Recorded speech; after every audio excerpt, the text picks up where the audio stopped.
Hey everyone, welcome back to the channel.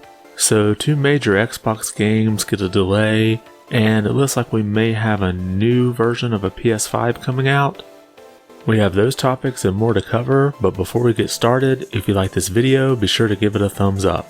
And if you haven't yet, consider subscribing. That's the best way to let me know you enjoy the content on this channel. Now let's get started. So first up, we have this announcement from Bethesda. We've made a decision to delay the launch of Redfall and Starfield to the first half of 2023. The teams at Arcane Austin and Bethesda Game Studios have incredible ambitions for their games, and we want to ensure that you receive the best, most polished version of them. We want to thank everyone for their excitement for Redfall and Starfield.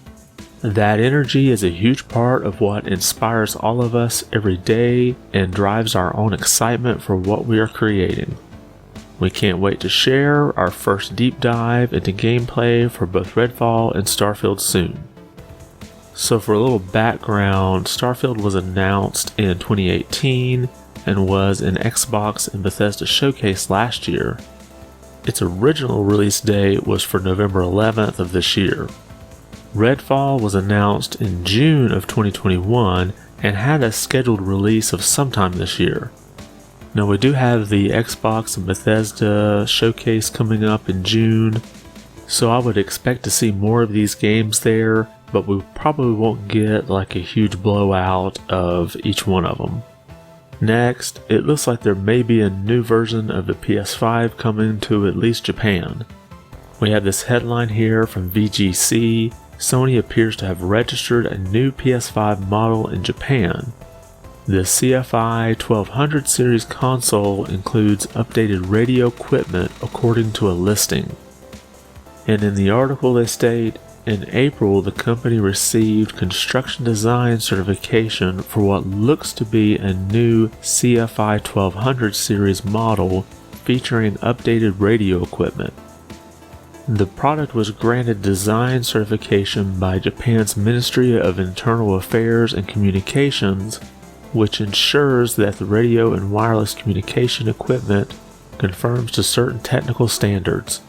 PS5 launch hardware used a CFI 1XXX model numbering scheme, while revised hardware released in 2021 uses a CFI 11XX scheme.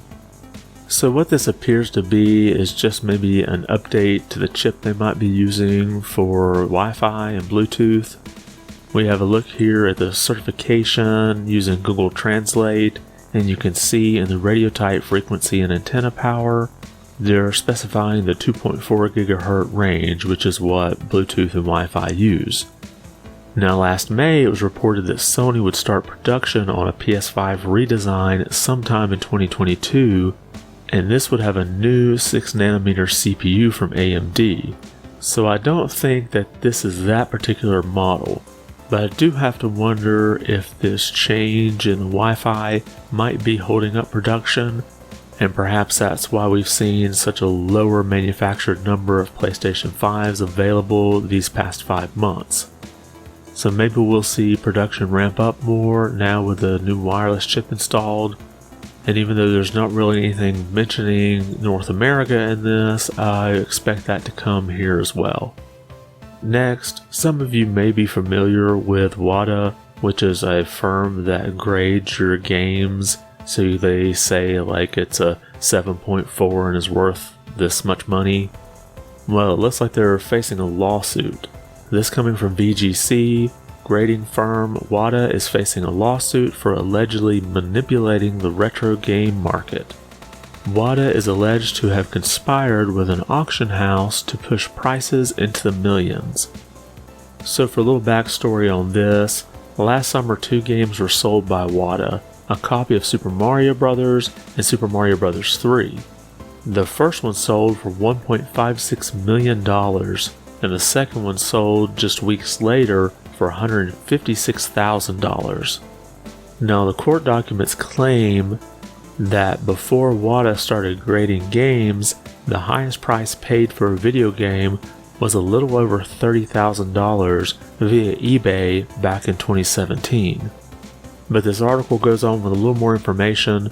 The class action centers around claims made in a pair of reports last year which alleged that Wata colluded with an auction house to artificially inflate the value of the retro game market for their own gain, allegations both companies denied to VGC at the time. It was also alleged last summer that Wata's own employees had been actively selling their own graded games for high prices in breach of its own policies regarding fraud and conflict of interest. The lawsuit was filed on May 10th in the Central District of California by plaintiffs and class members from across the U.S. who paid for video game encapsulation and grading services from Wata. The exact number of class members is unknown, but it's estimated they could exceed 10,000 individuals based on Wata's average submission figures. Now, many people that followed this situation thought something shady was going on, and as of right now, we don't know what the truth is. But unfortunately, regardless of how this court case comes out, the damage to the market is pretty much done. If you've been to a retro gaming show or maybe a retro gaming store lately, you will notice a significant increase in the price for a used game. So for now, I will at least hold complete judgment of Wata until we get an actual result from this court case. But if it's found that they did collude with these auction houses and inflated these prices, I honestly don't think the prices are going to come down. And then finally, we have the latest Famitsu Sales. And this week we actually have the past 2 weeks, because the previous week is what's called Golden Week, where there's a whole bunch of holidays in the week, and most people just go ahead and take the week off in Japan. So these are the numbers coming from April 25th through May 8th. And on the software side, we did see Nintendo Switch Sports debut in #1 spot. Then we have Kirby and the Forgotten Land, eBaseball Powerful Pro Baseball 2022 for the Switch, Mario Kart 8 Deluxe at #4, and then we have the PS4 version of eBaseball, then Minecraft, Super Smash Bros. Ultimate, Ring Fit Adventure, Mario Party Superstars, and then at #10, Pokemon Legends Arceus. So Nintendo's Switch Sports seems to be doing pretty good in its debut first 2 weeks at over 300,000 copies. And eBaseball Powerful Pro Baseball 2022 isn't doing too bad either, and I noticed the Switch seems to have sold about twice as many copies as the PS4 version. And now let's flip over to the hardware sales. We have the Switch OLED and the original Switch in the top 2 spots, and then the PlayStation 5 inserted in there just before the Switch Lite came in. And the Xbox Series S did pretty good with 10,000 units sold, followed by the Xbox Series X, and then coming in 7th, PlayStation 5 Digital Edition. And I am kind of surprised to see the regular Switch in the #2 spot with over 53,000 units sold, which is just about half of what the OLED does. I know if it was me buying a Switch for the first time, I would probably be going with the OLED version, even though it may be more expensive. But this does show that there's still a market for the original model Switch, so it may not be going away as quickly as we thought. And that's all we have for today. Did anything we talk about catch your attention? Were you surprised to see Starfield and Redfall delayed? It makes sense that they would announce that now before the showcase comes and kind of have a disappointing announcement then. And do you think there may be anything else to this new PS5 model?